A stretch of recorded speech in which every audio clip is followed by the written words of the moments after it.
मीरा सो जा कन्हैया पारिया झांकी छवि अबिया अंगन की शोभा मेरे मनमोहन घन आंगन की शोभा मेरे मनमोहन घनश्याम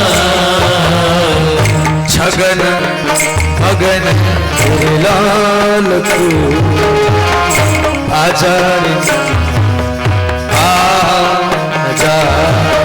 छगन मगन मेरे लाल को आजार दिया आजा सो जा सो जा सो जा सो जा सो जा सो जा सो जा सो जा सो जा सो जा सो जा सो जा सो जा सो जा सो जा निदिया निदिया आजा आजा निदिया निदिया आजा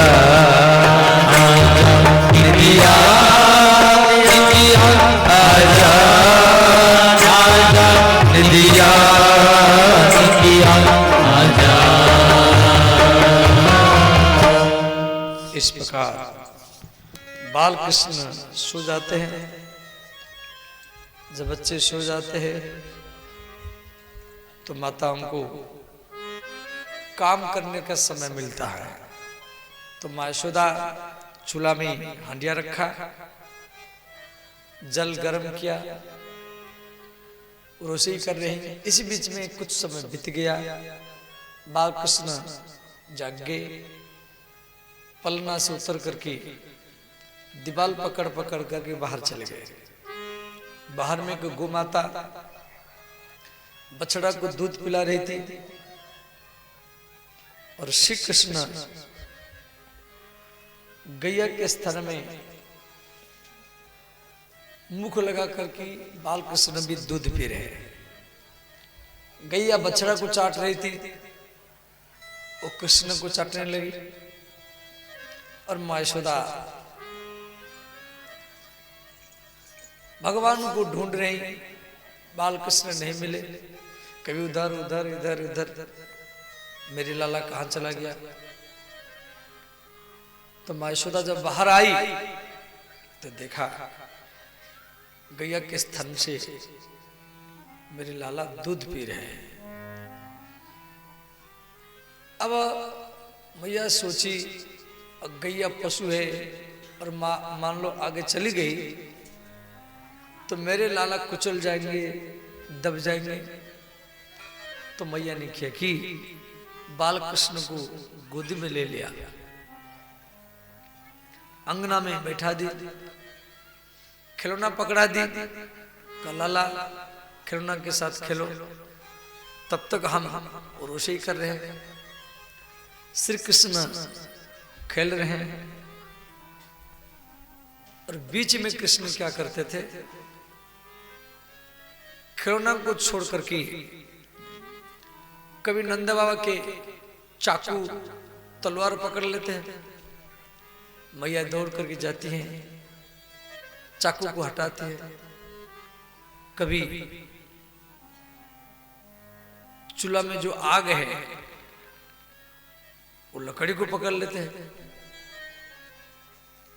फिर मैया जाकर के हटाती हैं। कभी कुत्ता को पकड़ करके उसके दांत गिनती करते हैं, फिर मैया जाकर हटाती हैं। कभी गैया के पास जाकर के सिंह को पकड़ लेते हैं। कभी पास में जो जल पात्र है वो जल में जाकर खेलते हैं। अग्नयः असी, असी माने तलवार, जल द्विजकंठ व्यश्च, अग्नि के साथ, 80 माने तलवार के साथ, जल के साथ, अग्नय 80 जल द्विजकंठ व्यश्च, मर्कान भक्षम भांडम भिनति ही। कई बांदरों खिलाते हैं। इस प्रकार भगवान नटखट लीला करते थे।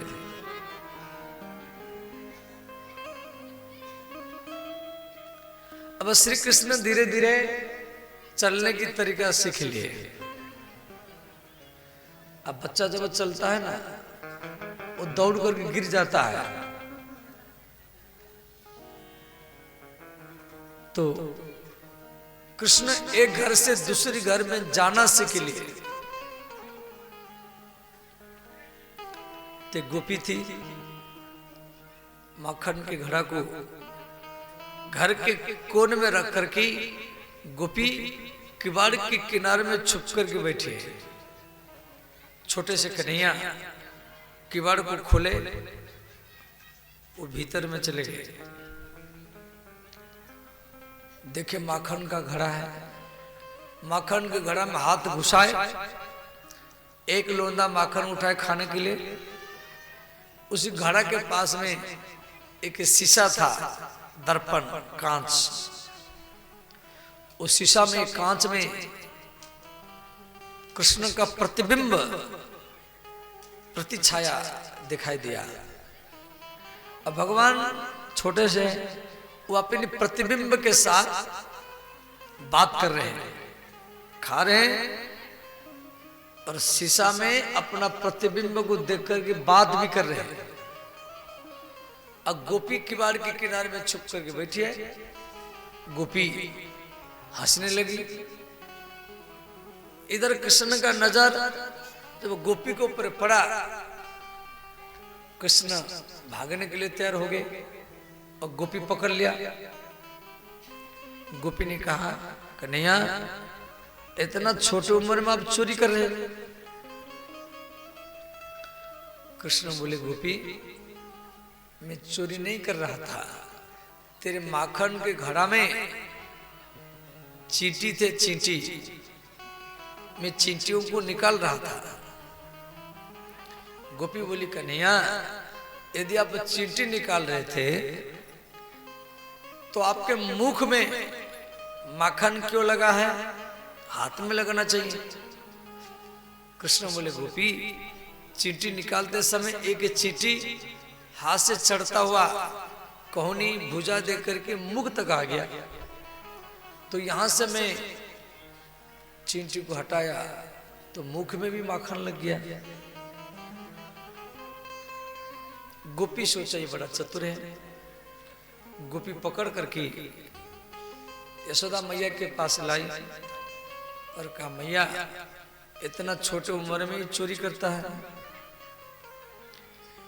तो मां यशोदा डंडा उठाई, कन्हैया कान पकड़ो, चोरी नहीं करना है। ब्रजे वसंतम नवनीत चोरम, ब्रजे वसंतम नवनीत चोरम, गोपांगनानां चदुकूल चौरम, अनेक जन्मार्जित पाप चौरो, चौराग्रगण्यं पुरुषं नमामि। इस श्लोक में कहा जा रहा है, ब्रजे वसंतम नवनीत चोरम। नवनीत माने माखन, भगवान माखन चोरी करते थे।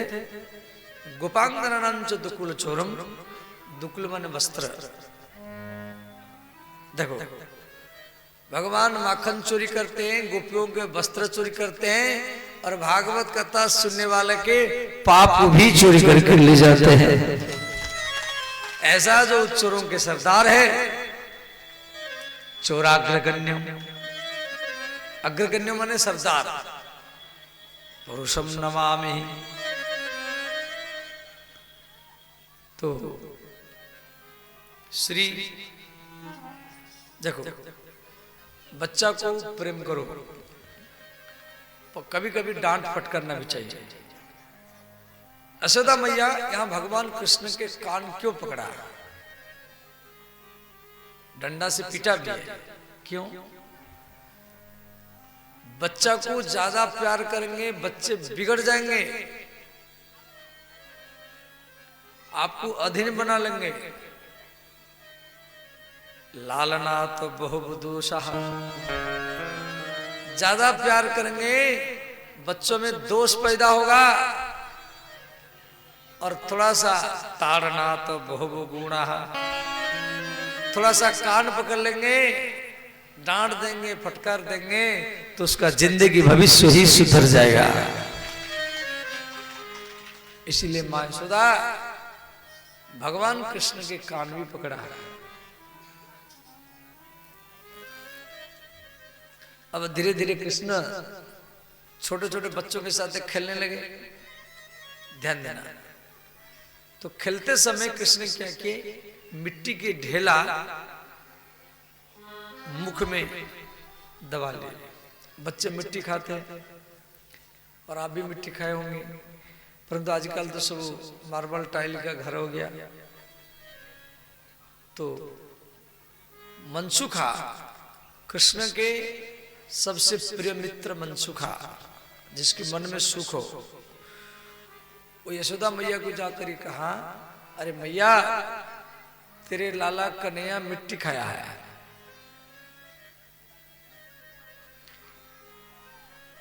तो यशोदा मैया डंडा लेकर के आई। इधर श्री कृष्ण अपने साथियों को बोले, मेरे प्यारे साथियों, मनसुखा मेरे विरुद्ध में शिकायत किया है और मैया आ रही मुझे मारने के लिए, और आप मुझे बचाना। तो कृष्ण के जितना मित्र थे बोले, कन्हैया हम तुझे बचाएंगे। तो मैया आई। मैया बोली, कन्हैया आप मिट्टी खाए हैं? ये मनसुखा बोल रहा है। कृष्ण बोले, अरे मैया ये मधुमंगल को पूछ लो, ये सच बात बताएगा। यशोदा मैया मधुमंगल को पूछा, मिट्टी खाए कि नहीं खाया? मधुमंगल ने कहा, अरे मैया मैं कन्हैया को मना कर रहा था, फिर भी ये मिट्टी खा लिया है। यशोदा मैया बोली, कन्हैया ये तो तेरे विरोध में बोल रहा है। श्री कृष्ण बोले, मैया यहाँ सुबल है, सुबल को पूछ लो। कृष्ण का एक मित्र का नाम है सुबल। यशोदा मैया ने कहा, सुबल जल्दी बता कन्हैया मिट्टी खाया कि नहीं खाया? सुबल ने कहा, अरे मैया मैं कन्हैया को 5 केला दिया खाने के लिए, और ये केला को फेंक करके फिर मिट्टी खाया है। यशोदा मैया बोली, कन्हैया तू जिन जिन का गवाही दे रहा है वो तो सब तेरा विरोध में बोल रहा है। श्री कृष्ण उवाच, नाहं भक्षितवान् अम्ब सर्वे मिथ्याभिशंसिनः, यदि सत्यर्गिरस्तर्हि समक्षम पश्यम मे मुखम। ध्यान देना, मां यशोदा ने कहा, ये श्री कृष्ण बोले, माता ना हम भक्षितवान अम्ब, अम्ब शब्द का अर्थ है मां। हे माता मैं नहीं खाया। सर्वे सब मिथ्याभिशंसिनः, इसे वो झूठ बोल रहा है। यदि 70 गिरस्तरी यदि तुझे सच जानना है, पश्यम में मुखम, पश्य पश्य में मुखम, पश्य लोट लकार मध्यम पुरुष एक वचन, पश्यतु पश्यताम पश्यन्तु पश्य, मेरे मुख देख लो, पश्य माने देखना, पश्य में मुखम। तो यशोदा मैया ने कहा ठीक है मुख खोलो। और जैसे श्री कृष्ण मुख खोले तो माँ यशोदा कृष्ण के मुख में सारा ब्रह्मांड का ही दर्शन किया। बोले श्री बाल कृष्ण भगवान की जय। अब श्री माँ यशोदा श्री कृष्ण को गोदी में लिया, दूध पिला रहे हैं और उधर दूध गर्म कर रहे हैं, गैया का दूध, दूध में उफान आ रहा है। तो मैया यशोदा ने क्या कि कृष्ण को बैठा करके, नीचे बैठा करके वो दूध को बचाने के लिए चली गई। तो मंचुका ने कहा कन्हैया मेरे मैया दूध पिलाते समय मुझे छोड़ करके यदि चली जाती तो मैं सबरी मटका फोड़ देता। कृष्ण बोले मैं फोड़ दूं? मंचुका ने कहा फोड़ दो। कृष्ण ने कहा पत्थर लिए सबरी मटका फोड़ दिए। माँ यशोदा नाराज हो गई, कृष्ण को पकड़ने के लिए गई, कृष्ण भाग गए। अंत में माँ यशोदा कृष्ण को सगंध दिलाई तो श्री कृष्ण मैया के हाथ में आए।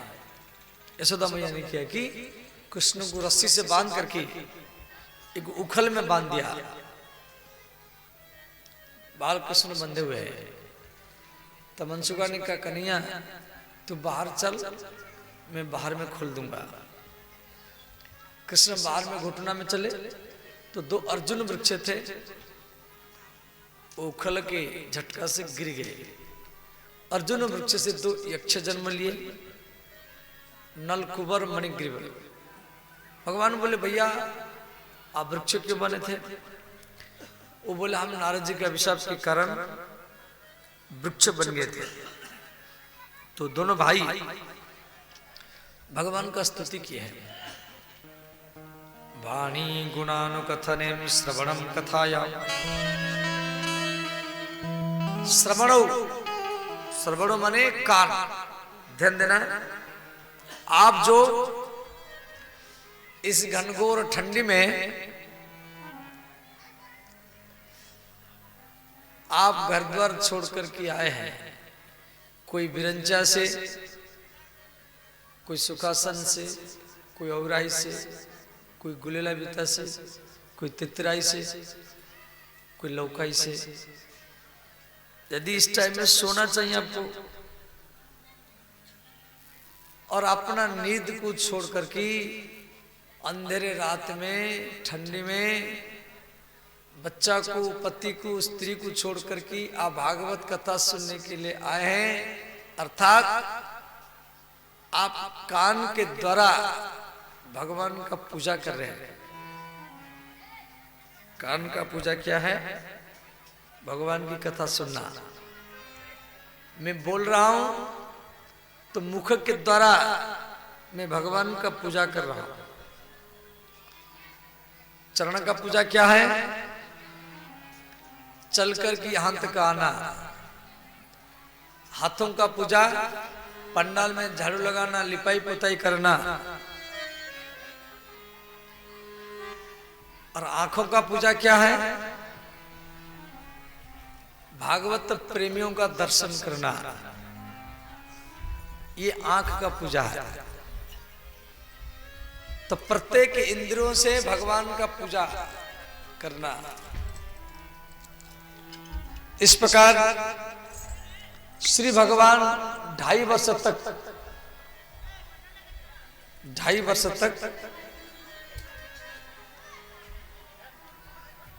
गोकुल में रहे। उसके बाद में श्री कृष्ण नंद बाबा उपनंद ये सब कृष्ण को नंदगाम ले गए, वृंदावन। वृंदावन शब्द का अर्थ है वृंदाया राधिकाया वनम इति वृंदावन। वो तुलसी का वन है, वृंदावन तुलसी का वन है। वहां के किसान लोग तुलसी की खेती करते हैं। वैसे गेहूं की खेती, मक्के की खेती करते हैं, परंतु थोड़ा मोड़ा तुलसी भी करते हैं। ऐसे आप भी तुलसी का खेती करते हैं। सबकी आंगन में तुलसी होना चाहिए। और ये हिंदू का पहचान है, अपने आंगन में तुलसी होना चाहिए। जहां पर आप तुलसी लगाते हैं वो आपका वृंदावन है।